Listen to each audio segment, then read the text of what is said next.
다음으로는 탐구 수업 흐름도 및 수업 디자인에 관한 내용입니다. 개념인식 부분에서는 물건에 대한 배경 지식을 먼저 활성화하고 나에게 가장 소중한 물건을 표현해 봄을 통해서 물건에 대해서 흥미도 유발하고 배경 지식을 활성화해보고, 그리고 이제 자신에게 가장 소중한 물건을 떠올려 보면서 친구들과 경험을 공유할 수 있는 그런 활동을 계획했습니다.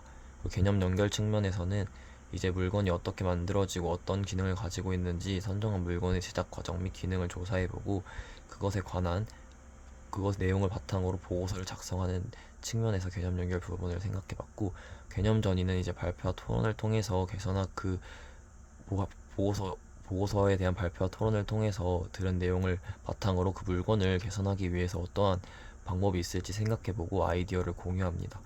그리고 공유받은 아이디어를 통해서 개선안을 작성해보는 활동을 진행할 예정이고, 개념 성찰 측면에서는 작성한 개선안을 발표하고, 그리고 이제 또 피드백을 받고 그것을 성찰한 후에 보고서 작성 과정 및 개선안 작성 과정, 즉 이 수업 전체를 돌아보면서 자신이 어떠한 내용을 했는지 성찰해보고, 그리고 이제 사회적 책임에는 어떤 것이 있는지 살펴볼 예정입니다. 한 차씩 한 차씩 조금 더 자세하게 설명을 해보면, 관계 맺기 측면에서는 이제 우리 주변에 대해서 사용되는 물건에 어떤 것이 있을지 물건에 대한 경험을 떠올려보고, 물건을 활용해서 놀이를 해봄을 통해서 흥미를 유발합니다. 물건이 없었다면 어땠을지 상상해보고, 그리고 사용되는 물건을 찾아보고 탐구활동이나 놀이를 통해서 흥미를 유발하는데, 이때 자신이 경험했던 일을 말해볼 수 있도록 독려해야 하고, 놀이를 할 때 물건의 기능과 쓰임, 특성을 생각하면서 놀이와 활동을 할 수 있도록 유도해야 합니다. 이때 다양한 물건 중에서 하나를 예시로 선택해서 활동을 진행할 예정인데, 뒤에서도 제가 차시 설계한 것에 대해서 설명해 드리겠지만, 종이를 이용해 가지고 저는 활동을 진행했습니다. 그리고 두 번째는 집중하기 차시인데, 이 차시는 나에게 가장 소중한 물건이 무엇인지에 대해서 생각해보고 그것에 대한 추억과 이야기를 글과 그림으로 표현해서 발표하는 차시입니다. 세 번째 조사하기 차시는 조사할 물건을 선정하고 조별로 이제 그 물건의 제작 과정, 그리고 기능, 어떻게 변화되어 왔는지에 관한 내용들에 대해서 자료를 수집한 다음에 그 조사 결과를 간단하게 정리합니다. 이 과정에서 다양한 자료를 찾아볼 수 있도록 독려하고, 신뢰할 수 있는 자료를 선정할 수 있도록 안내해줘야 합니다.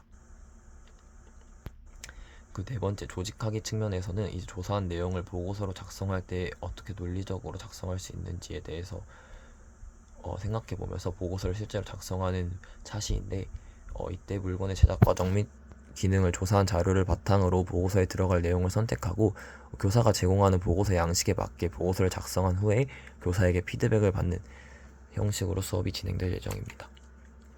그리고 다음 개념전이 5차시 심화하기에서는 이제 작성한 보고서를 발표한 후에 그 발표한 내용을 듣고 물건의 제작 과정 및 기능에 대해서 모두가 함께 토론을 진행합니다.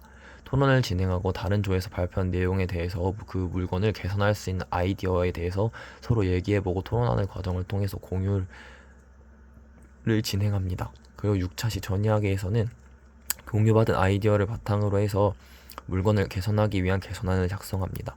공유받은 아이디어를 정리하고 그 물건을 어떻게 하면 더 편리하게 사용할 수 있을지, 어떠하면 우리의 환경에 맞게 더 변화할 수 있을지에 대한 개선안을 글과 그림으로 표현합니다. 이때 개선안 제작 과정에서 창의적인 아이디어와 함께 다양한 방식으로 표현할 수 있도록 도움을 제공하면 좋습니다. 그 7차시 공유하기 차시에서는 개선안을 발표하고 피드백 받은 내용을 성찰합니다. 개선안을 발표해서 어떤 방법으로 표현했는지 설명하고, 이제 피드백을 바탕으로 그 개선안에서 어떤 점을 더 보완해야 할 것인지, 그리고 더 나은 방법에는 어떤 것이 있을지에 대해서 한번 생각해보는 활동을 진행합니다. 이 활동 과정에서 구체적인 피드백을 제공하는 것이 중요합니다. 마지막 8차시 행동하기 차시에서는 이번 수업에서 학습한 학습 과정을 돌아보고 성찰할 수 있도록 지도하는데, 보고서 작성 및 개선안 작성 과정을 돌아보고 성찰할 때 학습 일지를 작성해서 과정과 결과를 되돌아볼 수 있도록 합니다. 또한 물건 사용과 제작 과정에 대한 사회적 책임도 생각해 볼 수 있도록 함으로써 물건의 사용 과정에서의 사회적 책임을 생각해보고 실생활에서 어떻게 사용해야 하는지 실천할 수 있는 방안을 떠올려 볼 수 있도록 합니다. 다음은 이제 제가 실제로 수업을 진행했던 지도안에 대해서 설명해 드리려고 하는데, 저는 1차시에 있는 이 경험을 떠올려보고 놀이를 해보자고 하는 그 차시에 대해서 수업을 진행했었는데, 종이라는 물건을 한정해가지고 종이로서 놀이를 진행해봤습니다.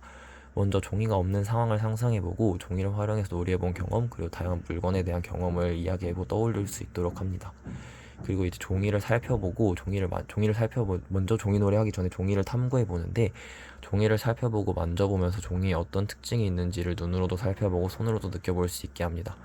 그리고 종이가 주변에서 어떤 부분에서 사용될 수 있는지에 대해서 찾아보고, 이제 간단한 종이 놀이를 통해서 종이의 특성이나 쓰임에 대해서 생각해 볼 수 있도록 합니다. 종이의 튼튼한 정도를 실험하는 것에서 이제 종이를 말아서 네 가지로 한 다음에 위에 책을 올려봄을 통해서 종이가 생각보다 많은 무게를 버틸 수 있음과 같은 것에 대한 내용을 알 수 있도록 수업을 진행했습니다. 그리고 또한 종이를 활용해서 다양한 놀이를 하는데, 이제 물 수조 위에 네 방향으로 접은 색종이를 올려놓으면 이제 그 고학년에서 배우는 모세관 현상으로 인해서 이제 종이가 펼쳐지게 되는데, 이제 그 활동을 모세관 현상에 빗대어서 설명하는 것이 아니라 이 종이가 물에 닿으면 접혔던 것이 펼쳐진다는 특성이 있다라고, 이렇게 특성에 대해서 생각해 보면서 놀이에 참여할 수 있도록 수업을 진행했습니다. 그리고 이제 이번 시간 활동을 통해서 느낀 점을 이야기해보고 다음 시간에 어떤 활동을 할 것인지에 대한 예고를 함으로써 수업을 마쳤습니다. 네, 이상으로 영상 촬영 마치도록 하겠습니다. 감사합니다.